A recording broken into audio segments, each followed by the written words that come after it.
Damai sejahtera Allah yang melampaui segala akal dan pikiran manusia, itulah kiranya yang memelihara hati dan pikiranmu di dalam Kristus Yesus Tuhan kita. Amin. Silakan duduk, saudara-saudari terkasih. Shalom bagi kita semuanya. Sebenarnya khotbah ini pendek, tetapi karena waktu yang sudah menyempit, jadi seolah-olah ini akan panjang. Oleh karena itu, bagaimanapun keberadaan khotbah yang sudah saya persiapkan agar kita bersama-sama boleh mendengarnya dengan seksama. Kelihatan bangku sudah banyak yang kosong, tidak rugi, tidak tahu kemana teman-teman kita semuanya. Tapi berbahagia orang yang bertahan sampai pada akhirnya, karena dia akan mendapatkan upah di surga.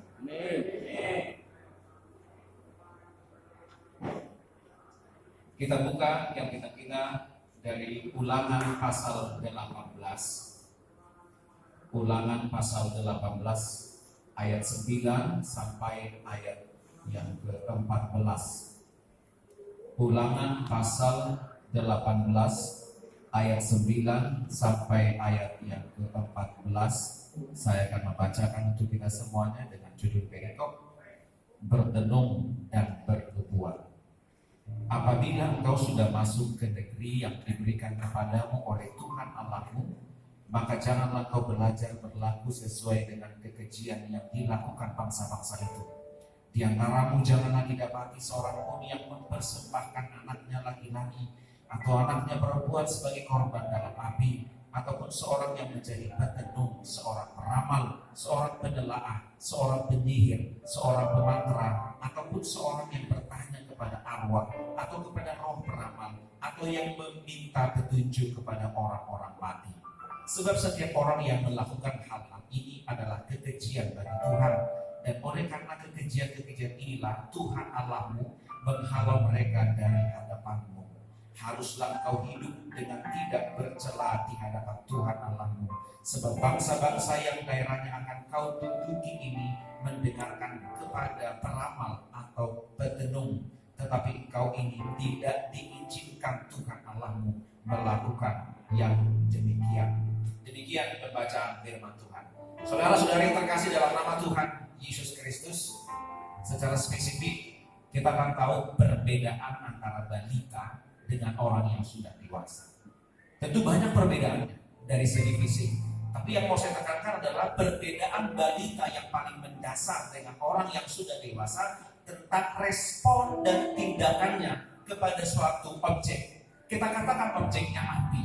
Maka ketika dia masih balita, dia akan berusaha menggapai api itu, memegangnya. Sekalipun sudah dilarang, dia akan terus ingin meraih dan memegang api itu, karena dia tidak tahu akibat yang sangat fatal ketika dia pegang api itu, membahayakan bagi hidupnya, dia akan terbakar.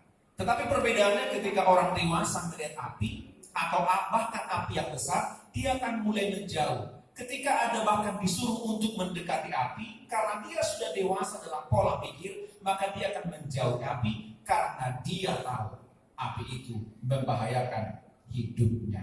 Jika masih balita, belum mengerti walaupun sudah dilarang. Tapi ketika sudah dewasa, dia akan mengerti ketika sudah ada larangan, jangan lakukan ini, maka dia juga tidak melakukannya.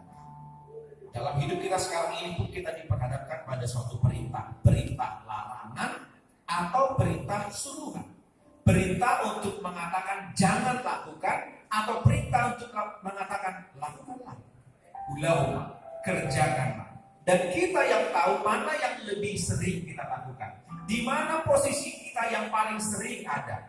Apakah kita melaksanakan larangan, atau justru patuh taat pada larangan-larangan itu.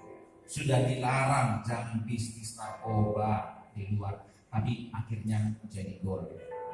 Sudah dilarang untuk tidak keluar ibadah ketika khotbah, tapi masih keluar juga. Pelayan pula, akhirnya dia mendapat hasil yang tidak mengenakan nantinya. Sudah dilarang jangan dekat-dekat sama anak di bawah umur 11 tahun nanti. Sudah dilarang jangan banyak-banyak minum mabuk-mabukan di luar, nanti akhirnya kena lebar. Bukan karena anak-anak, bukan karena kurang dewasa, tidak bisa, tidak mau mendengar perintah larangan, tapi terkadang kejahatan itu lebih besar godaannya, membuat kita melakukan, membuat kita melaksanakan walaupun itu sudah dilarang, melakukan atau membiasakan diri dengan tindakan yang melanggar undang-undang, bahkan sering melakukan hal-hal yang sudah dilarang oleh firman Tuhan. Pada akhirnya banyak di antara kita yang mengatakan, aku menyesal karena sudah melakukan. Aku tidak akan pernah melakukan itu lagi karena sudah aku rasakan sakitnya hidup dalam penjara ini. Sebagai bangsa yang dikasihi, dipilih oleh Allah, bangsa Israel juga mendapat suatu perintah, suruhan dan larangan agar mereka tidak sama seperti bangsa-bangsa yang ada di sekitar mereka, agar mereka dibedakan, agar mereka berbeda karena mereka sudah dikuduskan oleh Allah. Dalam perikop ini mereka mendapat perintah larangan dari Tuhan. Jangan contoh perlakuan mereka. Jangan ikuti bangsa-bangsa lain yang tidak kenal Tuhan. Jangan bertanya kepada roh-roh nenek moyang, kepada roh-roh yang sudah mati. Jangan menjadi petenung, jangan menjadi peramal, jangan menjadi penelaah. Jangan bertanya kepada orang yang sudah mati, yang sudah arwahnya tidak di situ lagi. Tuhan tidak menginginkan bangsa pilihannya menjadi bangsa yang cemar, menjadi bangsa yang najis, menjadi bangsa yang bercela, melakukan banyak dosa dan pelanggaran kejahatan. Tuhan mau agar umatnya lebih percaya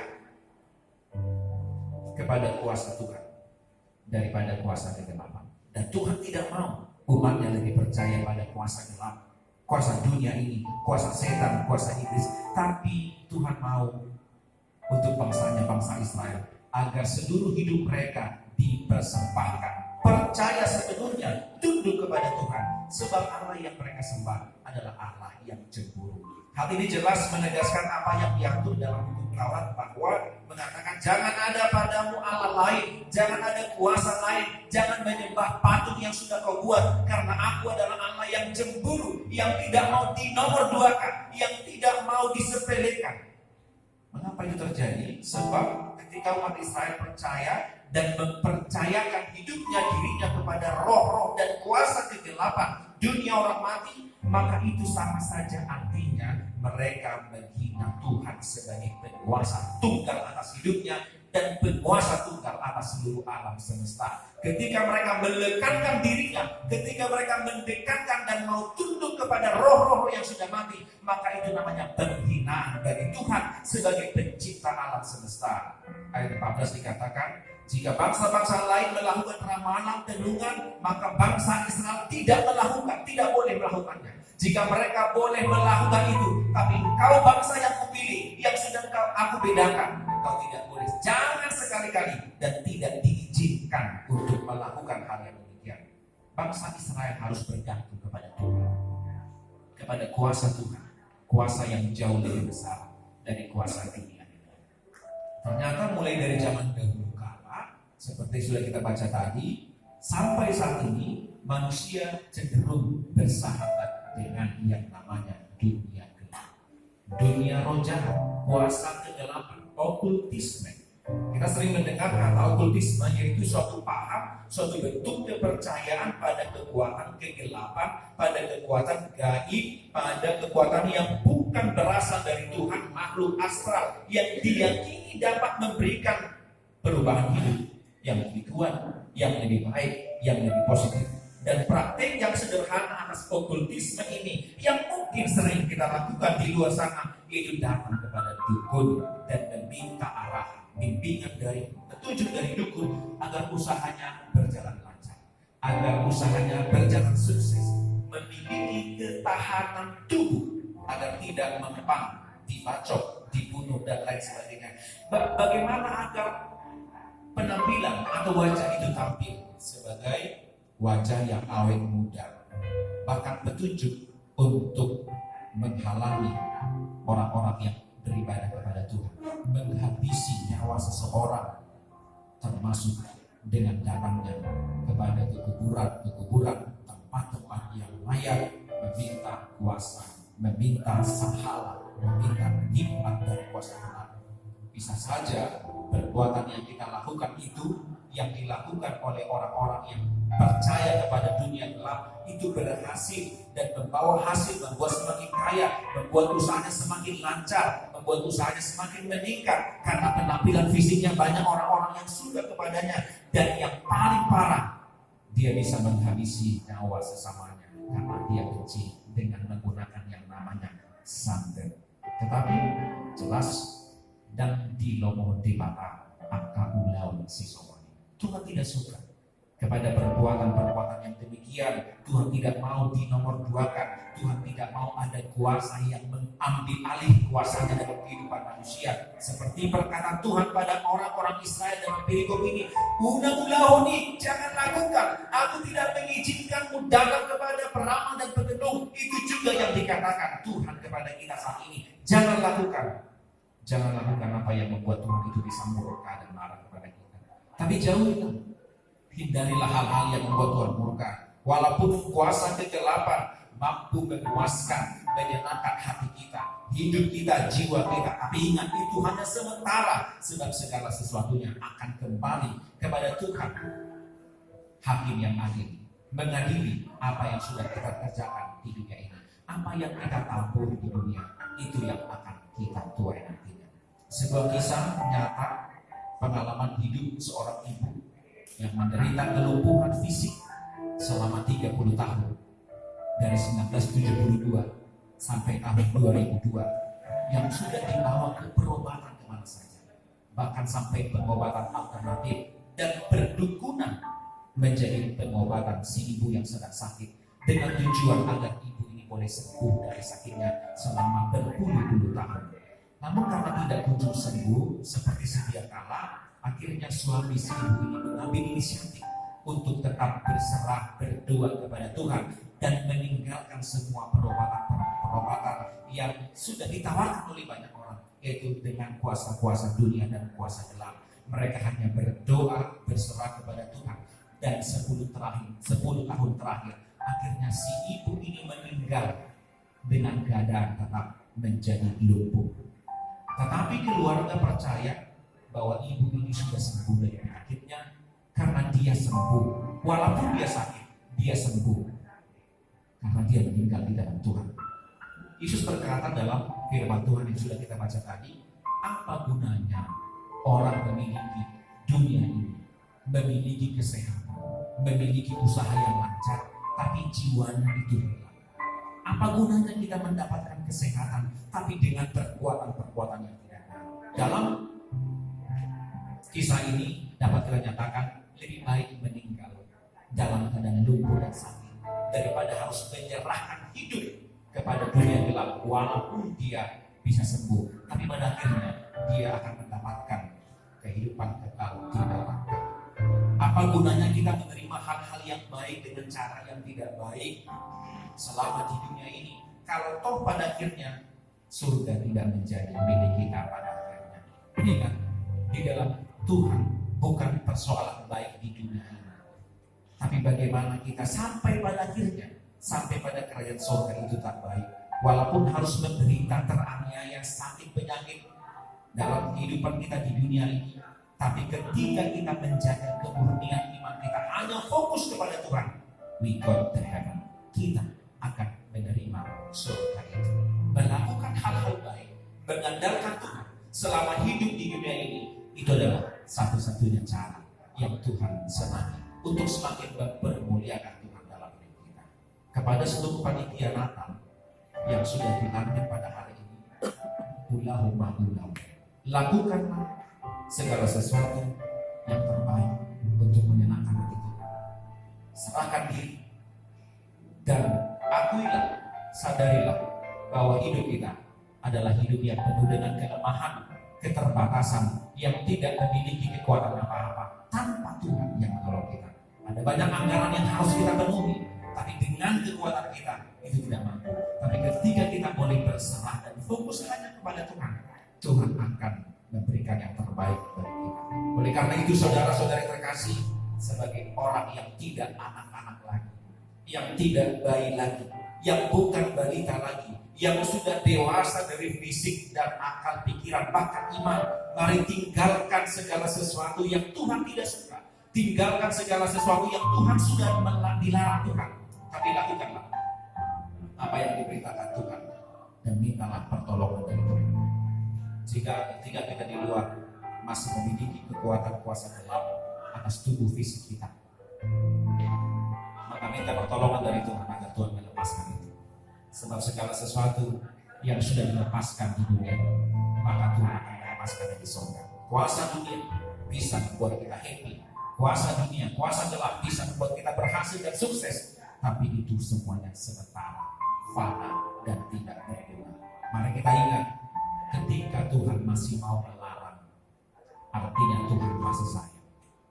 Ketika Tuhan masih mau melarang, artinya Tuhan masih sayang. Sebaliknya, ketika Tuhan sudah mendiamkan dan membiarkan, maka artinya kita diabaikan. Ketika Tuhan sudah mendiamkan, maka artinya kita diabaikan dan ditinggalkan Tuhan. Selamat melakukan firman Tuhan. Amin. Kita berdoa. Terima kasih Tuhan, firman mengajarkan kami agar tetap setia melakukan perbuatan-perbuatan yang baik, perbuatan yang sungguh-sungguh menyenangkan hati Tuhan. Tapi kami sadar hidup kami adalah hidup yang penuh dengan banyak kelemahan, keterbatasan. Kami mohon pertolongan dan bantuan Tuhan. Engkau yang menguatkan kami boleh memandang wajah Tuhan. Kekuatan Tuhan hadir dalam hidup kami, sehingga kami boleh menjadi pendengar dan pelaku-pelaku firman Tuhan. Di dalam nama Tuhan Yesus kami berdoa. Amin. Kita bangkit berdiri. Kita kiri balik.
Bersama Tuhan ada kekuatan.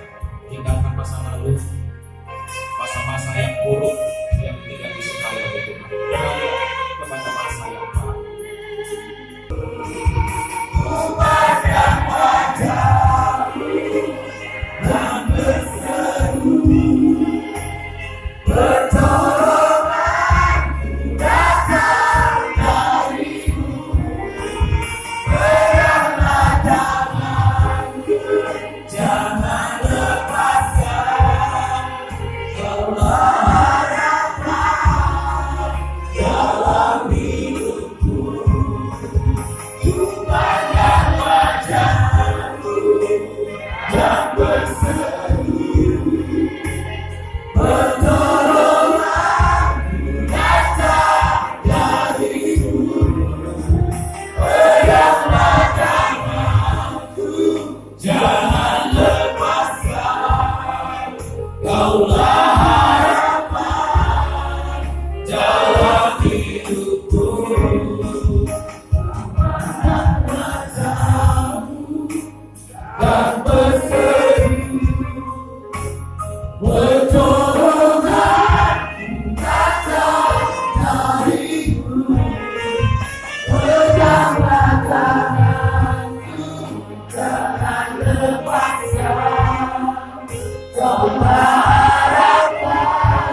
satu-satunya harapan dalam hidup kami, yang berkuasa mengubahkan hidup kami. Kami percaya Tuhan, ketika kami mengandalkan Tuhan, segala kuasa gelap, kuasa dunia ini, okultisme, boleh lepas dari hidup kami. Ampuni kami, ketika kami masih memiliki dalam fisik kami kuasa-kuasa kegelapan. Dalam nama Yesus kami percaya, Engkau membebaskan kami dan membuat hidup kami menjadi baru di dalam Tuhan. Biar Tuhan, anak-anak Tuhan yang boleh berdoa bersama pada saat ini, kami percaya kami semuanya menyerahkan hidup kami secara total kepada Tuhan dan persembahkannya hanya untuk Tuhan. Engkau yang membentuk, mengubah hidup kami pada batin dan spiritual. Terima kasih Bapak yang baik, dalam kesempatan ibadah saat ini kami berdoa untuk Kementerian Hukum dan HAM yang dipimpin oleh Bapak Yasona Lawli.